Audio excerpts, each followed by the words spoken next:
pessoal, aqui estamos para mais um vídeo. Estes são os assuntos de hoje. Nós vamos continuar a série sobre como usar a gerência de projetos, Project Management, para se graduar bem. O que significa se graduar bem? Significa no prazo, com alta qualidade, dentro do orçamento e dentro do escopo planejado. Hoje nós vamos ver métodos de planejamento. Primeiro método de planejamento: lista de afazeres, to-do list, ou lista de verificação, checklist. Bem, primeiro você vai decidir se você quer a versão física ou a digital. Uma versão física seria, por exemplo, comprar uma agenda numa papelaria, escrever no quadro negro ou algo similar. Você também pode usar um website, como o Google Sheets, Google Calendar, Notion, ou um programa no seu desktop, como Microsoft To Do ou Microsoft Excel. Como escolher entre a versão física ou digital? A versão física, por exemplo, uma agenda, a ciência mostra que escrever à mão de próprio punho ajuda na memorização. Também evita distrações da internet, por exemplo, a tentação de olhar as mídias sociais. E evita problemas tecnológicos, como a falta de bateria ou de internet. As desvantagens da versão física é que é difícil de editar e, portanto, é menos flexível. Também é difícil de buscar palavras-chave quando existe uma informação específica que você quer procurar. A versão digital, como por exemplo um programa de computador ou um website, é fácil de editar e, portanto, é mais flexível. Também é fácil de buscar palavras-chave, é só colocar no buscador. Por outro lado, tem menor poder de memorização, existem distrações da internet e problemas tecnológicos. Porém, existem características das versões física ou digital que são dependentes de cada pessoa ou do contexto. Se uma versão é mais cara, mais barata ou grátis, isso vai depender. Se é mais conveniente para você, a facilidade de transporte, o que é mais fácil transportar? Uma agenda em papel ou um computador, por exemplo? O prazer em escrever, isso depende da pessoa, o tamanho e a claridade da descrição de cada tarefa e o tempo que uma pessoa gasta planejando. Como fazer uma lista? Primeiro, escolha um dia e hora na semana para escrever uma lista do que você precisa fazer naquela mesma semana ou na próxima semana. Por exemplo, todas as segundas-feiras, das 8 às 8h30, você deixa marcado para se sentar e fazer o seu planejamento. À medida que você for completando as suas tarefas, você vai marcando aquelas tarefas. Aqui nós temos um exemplo de uma tabela com tarefas. Vamos dizer que a primeira tarefa é ler um artigo tal para uma aula específica. Você sabe que você tem da quinta até a sexta-feira para completar essa tarefa. E você estima que vai levar por volta de 2 horas para completar a tarefa. Outra tarefa seria corrigir uma redação. Você sabe que tem desde a sexta-feira até a segunda-feira para completar e que provavelmente vai levar 3 horas. Como acompanhar o seu progresso com uma lista? Você pode fazer um tick ou um X ao lado das tarefas que você já terminou. Você pode riscar em cima dessas tarefas que você já terminou. Ou você pode acompanhar pouco a pouco as suas tarefas, marcando como iniciado, progressando ou terminado, ou até com a porcentagem que você estima que você já terminou a sua tarefa. E você pode fazer isso até mesmo pintando um quadradinho mostrando quanto você já fez daquela tarefa. Se você não fez nada, não tem nada pintado. Se você fez um pouco, aí você pinta um quadradinho. Isso é uma técnica de gamificação ou gamification, ou seja, fazer algo difícil tornar-se divertido ou lúdico como se fosse um videogame. Se você quiser saber mais sobre isso, veja o meu vídeo número 6. Outro método de planejamento é o calendário. Para melhor utilização do calendário, eu sugiro que você veja o meu vídeo número 6, onde eu explico os blocos de tempo, time blocking.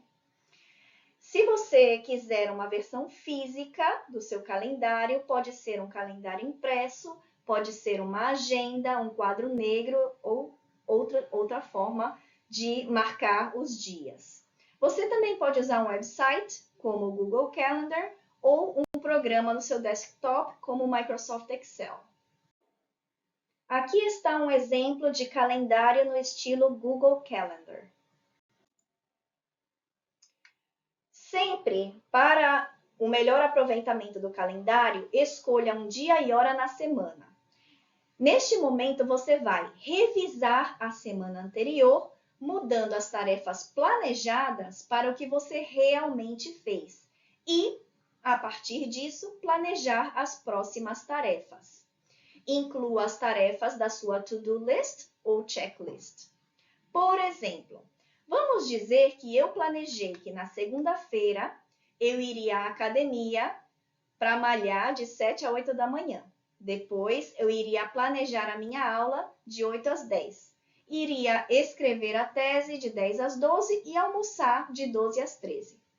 Porém, a vida é diferente dos planejamentos, né? Às vezes as coisas não saem como a gente planejava. O que eu realmente fiz? Eu dormi até às 7h30, planejei aula de 8 às 12, escrevi a tese de 12 às 14 e almocei de 14 a 14h30. Acontece. Nesta foto, você pode ver uma boa ideia de como usar um estilo de calendário. À esquerda, nós temos as tarefas a fazer e à direita, as tarefas que eu já fiz. Então, eu pego os papeizinhos com as coisas que eu tinha para fazer e que eu já fiz, eu movo para o lado direito. O que eu realmente fazia quando eu era estudante de doutorado e trabalhava como professora na universidade? Eu escrevia no Microsoft Word uma folha dizendo o dia, a hora e cada tarefa que eu tinha que fazer, em qual lugar e todos os detalhes necessários para isso. Eu imprimia essa folha e eu pendurava na porta da minha casa. Ou seja, o tempo todo eu estava olhando para ela. E assim eu ia riscando as coisas que eu já tinha feito. Terceiro método de planejamento: roteiro ou roadmap.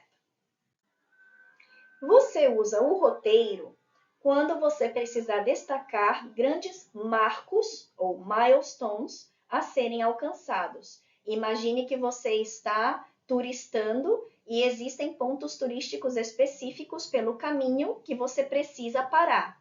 Estes são os marcos. Alguns elementos que um roteiro pode conter: os objetivos do projeto, uma linha do tempo indicando o cronograma, os marcos, milestones, ou entregáveis, deliverables, que são importantes. Exemplos de entregáveis: documentos para aplicar para uma bolsa, um trabalho para uma aula, uma tese, etc. Então, os entregáveis são coisas que você precisa entregar ou mostrar como resultado. E os marcos são os pontos no seu caminho pelos quais você precisa passar para poder terminar o seu projeto. Táticas necessárias para alcançar os marcos é algo mais que pode aparecer no seu roteiro.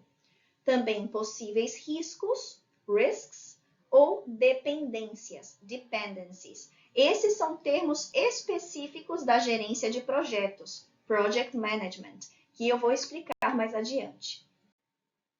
Aqui nós temos uma versão simplificada de um exemplo de um roteiro. Vamos imaginar que você tem um programa. O programa é um conjunto de projetos. E esse programa é fazer mestrado com bolsa no exterior. E o início vai ser janeiro de 2025. Então, O mestrado vai durar 2 anos, portanto, 4 semestres. Você precisa ter os seus marcos, né, ou entregáveis marcados para cada semestre. Então, o seu projeto está feito de aulas que você precisa tomar, estágio ou trabalho e, por fim, a tese. É isso que é necessário para você terminar o seu mestrado. No primeiro semestre, você planeja tomar aulas obrigatórias. Também, na questão do trabalho, você precisa procurar e aplicar para esses estágios ou trabalhos. Você não vai escrever a tese no seu primeiro semestre. No segundo semestre, você continua tomando as aulas obrigatórias com o objetivo de terminar todas. Você vai estar trabalhando, você vai escolher o tema da sua tese e pesquisar. No terceiro semestre, você vai começar a tomar as aulas opcionais, vai continuar trabalhando, vai ter que pesquisar e começar a escrever a tese. E no último semestre do mestrado, você não vai mais tomar aulas, mas vai continuar trabalhando provavelmente, a não ser que você seja capaz de passar esse último semestre sem trabalhar, melhor ainda. Vai escrever a sua tese e defender a sua tese. Quarto método de planejamento. Este se chama gráfico de esgotamento, Burn Down Chart. O objetivo desse método é descobrir se o projeto está progredindo na velocidade planejada. Use esse método quando o projeto precisar de uma vista detalhada de cada tarefa e a prioridade for terminar o projeto dentro do prazo. Geralmente, esse método é usado próximo ao prazo. Aqui nós temos um exemplo de gráfico de esgotamento. Vamos imaginar que o número de tarefas a fazer inicialmente eram 10. Hoje é dia 1º de junho e meu prazo é 30 de junho. O meu esgotamento ideal é que eu iniciava com 10 tarefas, em fevereiro eu já tinha feito uma e assim eu ia fazendo pouco a pouco. E quando chegasse junho eu já não teria nenhuma. Porém, a realidade é que em fevereiro eu não fiz nenhuma e estamos em 1º de junho e eu ainda tenho uma tarefa para fazer. Então, baseado na comparação entre o esgotamento ideal e o real, eu preciso fazer modificações para terminar no prazo. Por último, um excelente método de planejamento é o gráfico Gantt. E nós vamos ver nos próximos vídeos como fazer esse gráfico, porque é muito complexo. Em conclusão, neste vídeo nós aprendemos diferentes métodos de planejamento. A lista de afazeres ou lista de verificação, o calendário, o roteiro, o gráfico de esgotamento e uma introdução ao gráfico Gantt. Espero ver vocês nos próximos vídeos. Tchau, tchau!